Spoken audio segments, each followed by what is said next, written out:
Hello students, I am doctor Neelam Sharma. Welcome to my channel Edu Learn. ये मेरा दूसरा channel है फर्स्ट पेपर के लिए, है ना। तो हम बात कर रहे थे, कल हमने जो हमारा जो सेशन है जो हम ले रहे थे, तो कल हमने लिया था उद्देश्य और शैली के आधार पर संप्रेषण का वर्गीकरण, यानी कि हमने इससे पहले कराया था आपको टाइप्स ऑफ कम्युनिकेशन, और उसमें मैंने सारा करा दिया था आपको, फॉर्मल, इनफॉर्मल, है ना। चारों टाइप्स इसके करा दिए थे कल ही आपको।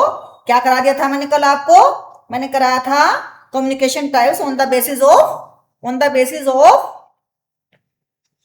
Relation element, on the basis of channel, on the basis of objective and style, है ना, और on the basis of direction. चारों आपको मैंने कल करा दिए थे, बहुत डिटेल में कराए थे, बहुत ही आसान तरीके से कराए थे। और मैं आशा करती हूँ कि आप लोग समझ ही गए होंगे जितने अच्छी तरीके से मैंने बताए थे। तो आज मैं आपको करा रही हूं अंतर सांस्कृतिक संप्रेषण, इंटरकल्चरल कम्युनिकेशन, इंटरकल्चरल कम्युनिकेशन, अंतर सांस्कृतिक संप्रेषण। तो अंतर का मतलब तो हो गया एक दूसरे के साथ अंतर, सांस्कृतिक का मतलब संस्कृतियों का, और कम्युनिकेशन का मतलब संप्रेषण, संचार, यानी कि विभिन्न संस्कृतियों का आपस में कैसे कम्युनिकेशन होना चाहिए और कैसे कम्युनिकेशन है फिलहाल, कैसा है और कैसा होना चाहिए, और कैसे हम इसको इंप्रूव कर सकते हैं, और इसका मतलब क्या है। इसका मतलब यह है कि जो विभिन्न संस्कृतियां हैं हमारी, इंटरकल्चरल कम्युनिकेशन का मतलब जो विभिन्न संस्कृतियां वो देश विदेश की भी हो सकती हैं, और अपने ही देश में भी विभिन्न संस्कृतियां हो सकती हैं, ठीक है, अपने भी देश में। तो जातिता के आधार पर और समुदाय के आधार पर और बहुत सारे कारण होते हैं, उनके आधार पर संस्कृतियां भिन्न हो सकती हैं। इसी तरीके से देश विदेश की संस्कृतियां भिन्न है, इंडिया की अलग भिन्न भिन्न संस्कृति है। तो इनको हम अपने अंदर वो एटीट्यूड कैसे उत्पन्न करें कि जिससे कि हम विभिन्न संस्कृतियों के साथ में तालमेल बिठा सकें, हम जो है उनको हमारी संस्कृति के प्रति सम्मान और हमको उनके प्रति संस्कृति के प्रति सम्मान हो, इस तरह का कुछ हमें करना चाहिए। तो देखते हैं कि संस्कृति, ये तो मैंने नॉर्मली आपको बता दिया, अब देखते हैं कि संस्कृति किसे कहते हैं, है ना। अंतर सांस्कृतिक संप्रेषण क्या होता है? जिस प्रकार से हम मौखिक यानी कि शाब्दिक और अशाब्दिक संदेशों की व्याख्या करते हैं, हमारी संस्कृति पर आधारित होती है। जो भी हम बोलते हैं, जो भी कोई व्यक्ति बोलता है, या इंडियन बोलता है, या वेस्टर्न जो विदेशों में बोलते हैं, सबकी जो लैंग्वेज होती है उसके ऊपर भी उनकी संस्कृतियों का ही प्रभाव होता है। तो इस तरह से हमारे शाब्दिक और अशाब्दिक व्यवहार पर, यानी कि हमारी जो हाव भाव है, हमारे हम किस तरह से, मतलब बॉडी लैंग्वेज क्या हमारी कहती है, ये भी हमारी संस्कृतियों का ही इसके ऊपर प्रभाव बहुत ज्यादा होता है, अधिकतर होता ही है। मतलब ये जो अंतर सांस्कृतिक संप्रेषण एक अनुशासन, ये भी एक डिसिप्लिन है, विभिन्न संस्कृतियों सामाजिक समूहों में संप्रेषण का अध्ययन करता है ना। ये भी एक डिसिप्लिन मान लो, इंटरकल्चरल जो कम्युनिकेशन है इसको भी एक डिसिप्लिन के रूप में समझो। ये भी एक विषय है जो कि विभिन्न संस्कृतियों का और सामाजिक समूहों का अध्ययन करता है, ठीक है। ये किस तरह मान सकते हैं हमसे, यह संप्रेषण बहुत ही विस्तृत है, स्वाभाविक रूप से विभिन्न, देखिए क्या है ये कि जैसे विभिन्न धार्मिक, सामाजिक, जातीय और शैक्षिक पृष्ठभूमियों के व्यक्तियों में उनके द्वारा बने संगठन सामाजिक संदर्भ के भीतर दिखाई देता है। जैसे कि सामाजिक संदर्भ में कैसे, सामाजिक संदर्भ धार्मिक और जो सामाजिक, जातीय और शैक्षिक पृष्ठभूमि के लोगों में ये दिखाई देता है ना। अंतर सांस्कृतिक कम्युनिकेशन में जो गैप है ये दिखाई देता है। जैसे कि मान लीजिए हम कहीं ऐसी जगह चले जाते हैं जहां कम शिक्षित लोग हैं, वहां की संस्कृति में, और जहां उच्च शिक्षित लोग हैं वहां की संस्कृति में बहुत फर्क होता है। कैसे, जात मान लो जाति में भी फर्क होता है, धर्म के उसके भी फर्क होता है, कम्युनिकेशन के उसमें, है ना, और शैक्षिक पृष्ठभूमि के व्यक्ति में भी भिन्नता होती है। तो कहने का मतलब है कि विभिन्न धार्मिक, सामाजिक, जातीय और शैक्षिक पृष्ठभूमि के व्यक्तियों में उनके द्वारा बने संगठन या सामाजिक संदर्भ के भीतर दिखाई देता है ना। क्या दिखाई देता है? संप्रेषण की जो है,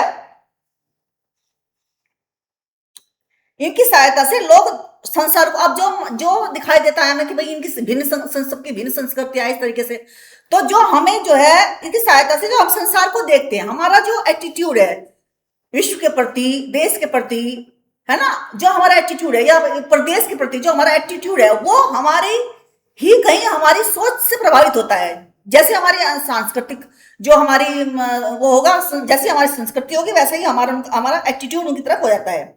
संस्कृति यह निर्धारित करती है कि व्यक्ति संदेशों को कैसे एनकोड करता है और फिर वो फिर दूसरा जो है कैसे डिकोड करके इसको लेता है। तो कहने का मतलब इनका ये है। जो अब है नेक्स्ट है हमारा एक पॉइंट और लेते हैं। इसका जो सामाजिक जो हमारी अंतर सांस्कृतिक संप्रेषण में जो जो प्रभावित करती है, इस चीज को प्रभावित ही कहूंगी मैं, तो जो प्रभावित करती है, तो सांस्कृतिक पृष्ठभूमि के लोग आपस में बातचीत करते हैं। भाषा के अलावा ये लैंग्वेज तो होती है, भाषा तो मुख्य रूप से होती है अंतर सांस्कृतिक कम्युनिकेशन में। भाषा तो समझ लीजिए, भाषा को हम इसके सहायक भी मान सकते हैं और भाषा को हम विरोध भी मान सकते हैं। कई बार कोई भाषा हमको नहीं आती है तो रुकावट बन जाती है इंटरकल्चरल कम्युनिकेशन में, और अगर भाषा आती है तो सहायक बन जाती है। तो हम इसको दोनों ही तरीके से देख सकते हैं भाषा को। फिर है दूसरा हमारा है, ये सामाजिक विशेषताओं विचार पैटर्न लोगों के विभिन्न समूह की संस्कृति पर केंद्रित होती है ना। सामाजिक विशेषताएं, जो सामाजिक विशेषताएं होती है ना, सामाजिक विशेषताएं का प्रभाव पड़ता है इस पर। और विचारों का जो पैटर्न होता है, विचारों का जो पैटर्न होता है, पैटर्न यानी कि पैटर्न जो होता है, विचारों का पैटर्न, हम सोचने का हमारा क्या दृष्टिकोण है, क्या नजरिया है हमारा सोचने का, इस पर भी प्रभाव पड़ता है।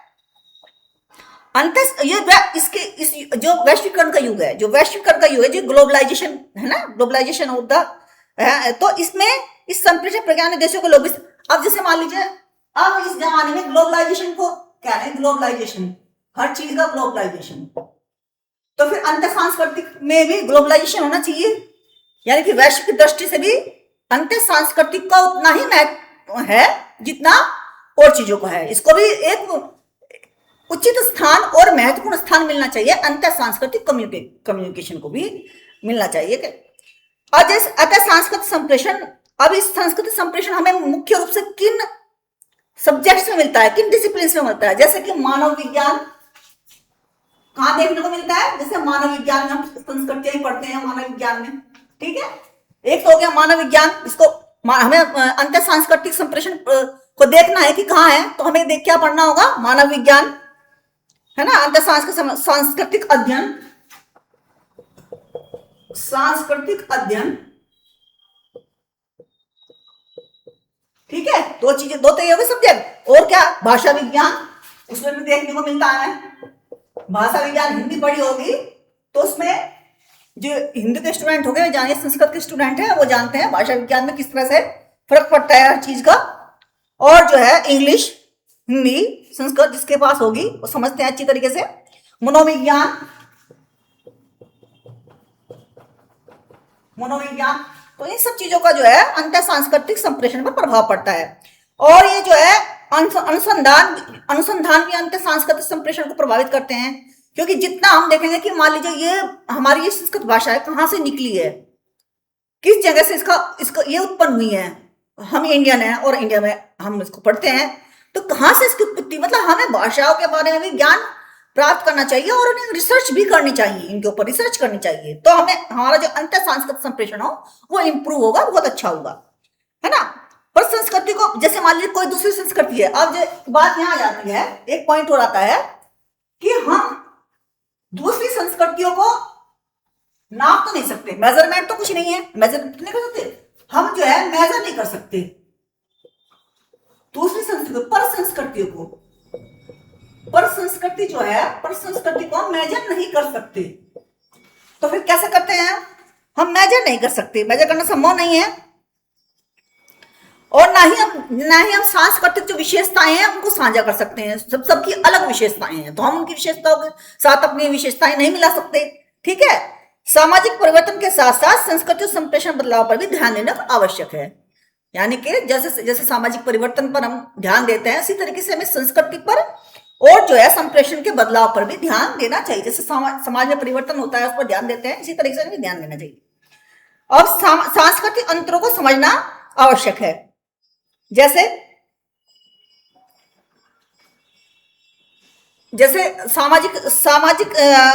सांस्कृतिक अंतरों को समझना आवश्यक है। भाषा एक महत्वपूर्ण सांस्कृतिक घटक है। सांस्कृतिक अंतर क्या है, मैंने बताया, अभी बताया आपको। सांस्कृतिक अंतर क्या है, भाषा को समझ लीजिए। भाषा एक जो है इंपोर्टेंट पहलू है, जिनसे हमें पता लगता है। बोलते ही पता लग जाता है कि मान लीजिए कोई हमसे बातचीत करता है तो पता चलता है कि ये बाहर का व्यक्ति है, यहाँ का नहीं है ना। जैसे बिहार का है, उनकी भाषा से पता चल जाता है ये बिहारी हैं। उत्तर प्रदेश का अलग है, दिल्ली का अलग है लैंग्वेज का पैटर्न, ठीक है। तो उनका सबका भाषा अलग है, तो ये हम उनसे पहचान हो जाती है कि व्यक्ति वहां से बिलोंग करता है। तो अतः अंतर सांस्कृतिक संप्रेषण को बढ़ावा देने के लिए संबंध परख और पहचान के अर्थ को देखना अति महत्वपूर्ण है। हमें सब क्या देखना है इसमें? आइडेंटिफाई, क्या करना है? आइडेंटिफिकेशन की डालनी है आदत, और किसकी? आइडेंटिफिकेशन की, और रिलेशन की, रिलेशन की, यानी कि हमें संबंध बना के कि ये इससे मिलता जुलता है, ये पहचान करना है और संबंध बनाना है हमें। क्योंकि भाषा को सीखना है ना, तो हमें पहचान बना के ये इससे मिलती जुलती है, ये दो भाषा एक जैसी है तो हम इनको जल्दी सीख सकते हैं। इस तरह से संबंध बना करके, रिलेशन देख करके भाषाओं में, और जो है आइडेंटिफिकेशन करके हम इसको सीख सकते हैं। और जो है दो संस्कृतियों के बीच का अंतर जितना अधिक होता है, लोगों को एक दूसरे के बारे में जानने उतनी तकलीफ होती है, उतनी टेंशन आती है ना, कठिन होता है। जितना भी अंतर होगा उतनी कठिनाई होगी, मिलती जुलती होगी, तो उसको अपनाने में हमें इतनी परेशानी नहीं होती, है ना। राष्ट्र के भीतर भी बहुत संस्कृतियां हैं, राष्ट्र के भीतर भी, है ना। राष्ट्र के भीतर भी बहुत सारी विभिन्न संस्कृतियां हैं, जैसे जातियां हैं, संस्कृतियां हैं, सामाजिक समुदाय हैं, है ना, ये सब है। बहु जाति है, उनके कुछ व्यक्ति सांस्कृतिक भिन्नता को जिस प्रकार उनकी जो जब विभिन्न जाति के लोग अलग तरीके से जो है संस्कृति को जो है प्रकट करते हैं, व्यक्त करते हैं, अशाब्दिक संप्रेषण के साथ गलत संप्रेषण का कारण बन सकती है। यानी कि हाव भाव के साथ, मान लीजिए जैसे कि हाथ मिलाना, हमारी संस्कृति में हाथ मिलाने को इतना अच्छा नहीं समझते जितना जो है बाहर समझते हैं, है ना। जैसे उदाहरण के लिए संस्कृति मान लीजिए हमारी संस्कृति में जो चीज अच्छी मानी जाती है, सम्मान की मानी जाती है, दूसरे में हो सकता है वो अपमान की मानी जाती हो, है ना। हमारे यहाँ आज हाथ मिलाते हैं जेंट्स, कहीं वो क्या पता ना मिलाते हो, हाथ मिलाना अच्छी बात नहीं, नमस्ते करना अच्छा माना जाता हो। तो ऐसे जो है इसमें फर्क है। अब संप्रेषण क्षमता क्या है? अब है एक नया वो शब्द है, संप्रेषण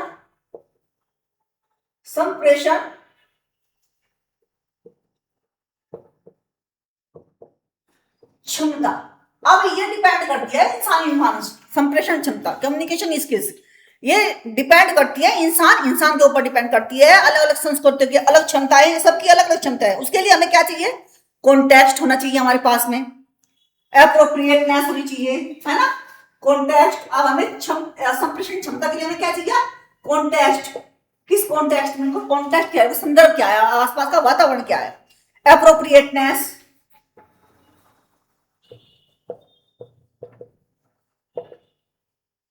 ठीक है, एक ये पॉइंट हमें देखना चाहिए। और क्या देखना चाहिए? इफेक्टिवनेस, इफेक्टिव कौन सी है। बताइए, इंग्लिश का बोलबाला क्यों है? इंटरनेशनल लैंग्वेज इंग्लिश ही क्यों है? इसकी इफेक्टिवनेस की वजह से है ना, इफेक्टिवनेस की वजह से। मोटिवेशन को देखना चाहिए, मोटिवेशन, ठीक है। तो इस तरह से बहुत सारी चीजें होती हैं जिनका हमें ध्यान रखना पड़ता है। अब इसको मान लीजिए ये संप्रेषण की कुछ ऐसी चीजें हैं जो हमें अपनी नजर में रखनी चाहिए, जिनको हमें ध्यान में रखना चाहिए कि ये कुछ पॉइंट्स हैं जिनको हम अपना करके, इन पॉइंट्स पर ध्यान दे करके, इनको समझ करके, इनमें सुधार करके हम क्या कर सकते हैं? इंटरकल्चरल रिलेशनशिप अच्छा बना सकते हैं, इंटरकल्चरल कम्युनिकेशन अच्छा बना सकते हैं। तो अच्छा बनाने के लिए हमें कुछ सुधार करने होते हैं। अब सुधार कैसे करेंगे? सुधार के लिए कुछ पॉइंट्स हैं, है ना, सुधार के लिए भी कुछ पॉइंट्स हैं। और पॉइंट्स कैसे हैं? हमें सबसे पहले क्या करेंगे? हमें क्या दिखाना चाहिए? दूसरी संस्कृति के प्रति इंटरेस्ट, दूसरा रेस्पेक्ट, ठीक है। दो चीजें तो मोस्ट इंपोर्टेंट, हमें इंटरेस्ट दिखाना है और रेस्पेक्ट दिखाना है ना। हमें क्या करना है? जिसकी संस्कृति हमें समझनी है उसके प्रति क्या दिखाना है? विश्वास दिखाना है उनके प्रति हमें, और समझ विकसित करनी है ना, समझ विकसित करनी है। समझ, सहानुभूति, यानी कि सिंपैथी हमें दिखानी है। कार्य भूमिका व्यवहार, संबंध पूर्वक भूमिका व्यवहार, पारस्परिक सामंजस्य, संबंध पूर्वक संबंध बनाना है एक दूसरे से, मतलब कि हमें जिस संस्कृति को पसंद है तो मैं उनके प्रति जो है अच्छा रिलेशन बनाना चाहिए उनके साथ में। अज्ञात, मान लीजिए अज्ञात कुछ कोई चीज हमें समझ में नहीं आ रही तो हमें उसके प्रति सहिष्णुता की भावना रखनी चाहिए। उसके प्रति क्या रखनी चाहिए, थोड़ी सी असुविधा होगी दूसरी संस्कृति को समझने के लिए, लेकिन हमें क्या क्या रखना चाहिए, सहिष्णुता, सहिष्णुता, सहिष्णुता रखनी चाहिए, हमें उनके प्रति सहिष्णुता रखनी चाहिए। हालांकि कोई चीज हमें अगर ज्यादा समझ में नहीं आ रही है तो भी उनके प्रति सहिष्णुता रखनी चाहिए। जो चीज हमें नहीं आती, जो अस्पष्ट है ना, धीरज रखना चाहिए, इंटरेक्शन स्थिति, है ना, धीरज रखना चाहिए हमें, धीरज रखना चाहिए। टाइम लगेगा भाई, दूसरी संस्कृति को सीखने के लिए हमें वक्त लगेगा, हमें हर चीज सीखनी पड़ेगी। उनका एटीट्यूड, उनके जो बिलीव्स है, उनके जो एटीट्यूड्स है, बिलीव्स हैं, रिचुअल, हमें बहुत सारी चीजें सीखनी पड़ेगी उनकी। तो मैं एक दिन में तो नहीं सीख सकते, टाइम लगेगा, तो टाइम को देखना चाहिए। और जो है, मान लीजिए कोई दूसरे संस्कृति का व्यक्ति हमसे बोल रहा है ना, हम बात कर रहे हैं, तो हमें उसको बहुत ध्यान से सुनना चाहिए। उसको ऐसा लगना चाहिए कि हम उसकी बात को अच्छे से सुन रहे हैं, यानी कि एक्टिव होकर हमें सुनना चाहिए। हमें कैसे सुनना चाहिए, एक्टिव होकर सुनना चाहिए। एक्टिव होकर यानी निष्क्रिय होकर कि हम नहीं, हमको नहीं, एक्टिव होकर कि हाँ हमको इंटरेस्ट ले रही है। और स्पष्टता का ध्यान चाहिए। कोई बात समझ में नहीं आ रही तो दोबारा पूछ लेनी चाहिए, ये बात समझ में नहीं आ रही, या आपका ये हमें समझ में नहीं आ रही कि आपकी ये चीज रिचुअल समझ में नहीं आ रही, आपकी ये जो है हाव भाव समझ में नहीं आ रही, ये बोलने का तरीका समझ में नहीं आ रहा, तो हम उसे कह सकते हैं कि ये चीज आपको समझ में नहीं आ रही।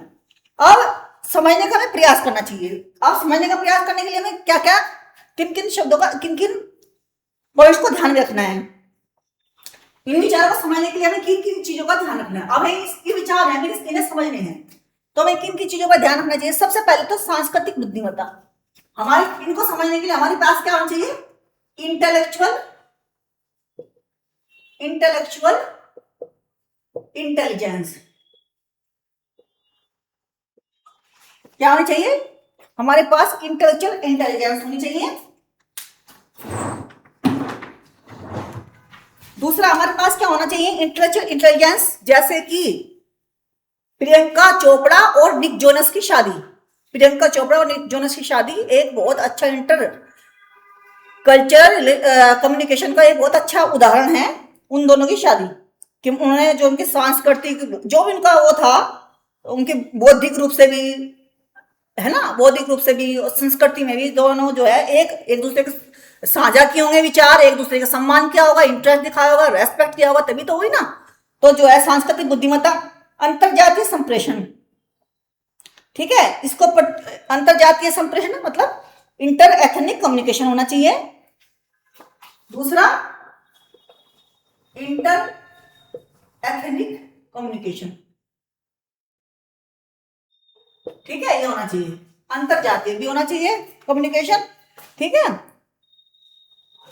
जैसे कि विभिन्न लोगों, जातीय समूह का प्रतिनिधित्व करने वाले लोगों के बीच समन्वय, जैसे मान लीजिए किसी जाति का कोई समूह जो है वो करता है क्या करता है, प्रतिनिधित्व करता है। जैसे ग्रुप बन जाते हैं ना, ग्रुप में किसी जाति विशेष का कोई ग्रुप का प्रतिनिधित्व करता है, उनके बीच में और दूसरी जो है संस्कृति के, जाति और संस्कृति के प्रतिनिधित्व के बीच में जो है अंतरजातीय क्या होना चाहिए, संप्रेषण अच्छा होना चाहिए। फिर है जातीयतावाद, यह अपनी संस्कृति को एक आदर्श के रूप में मानने सोचने की प्रवृत्ति है। क्या है, यह अपनी संस्कृति को एक आदर्श के रूप में मानने और सोचने की प्रवृत्ति है।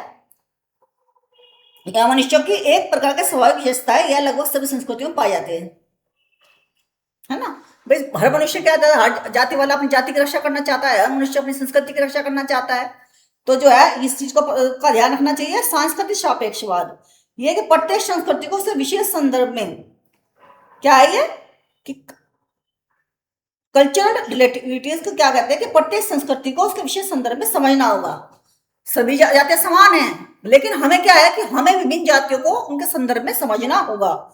वैसे किसी संस्कृति को सार्वजनिक रूप से नहीं माना जा सकता है। ऐसा नहीं कि एक संस्कृति सारे संसार में एक ही संस्कृति, ऐसा नहीं हो सकता, ठीक है, इसका माना नहीं जा सकता।